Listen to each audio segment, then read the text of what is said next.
మొట్టమొదటిగా మనం నేర్చుకోవాల్సింది ఏంటంటే ఒంటరిగా యుద్ధం చేయాలి. 2 ఎవ్వడూ మనకి హెల్ప్ చేయడు.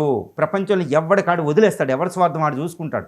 ఈరోజు రష్యాకి హెల్ప్ చేసేవాళ్ళు ఉన్నారు, ఇరాన్కి హెల్ప్ చేసేవాళ్ళు ఉన్నారు. తన సహోదర దేశాలు రష్యా, చైనాలో డైరెక్ట్ రావడం లేదు, ఏదో ఆయుధాలు పంపిస్తాయి. ఈరోజు ఏ దేశాన్ని కూడా ఎవ్వడు వచ్చి రక్షించడు.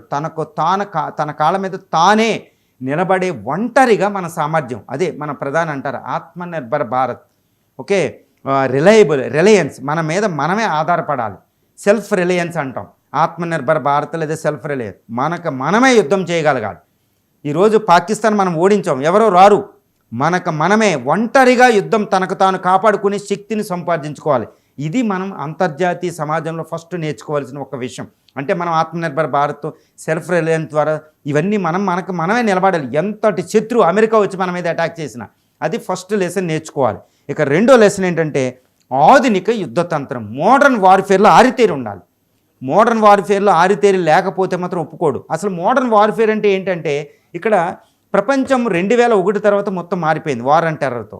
ఇక్కడ మనం ఇండియా ఫైట్ చేస్తుందండి 30 సంవత్సరాలు, 1990 నుండి 2025 వరకు 35 సంవత్సరాలుగా ఒక నిరంతర యుద్ధం.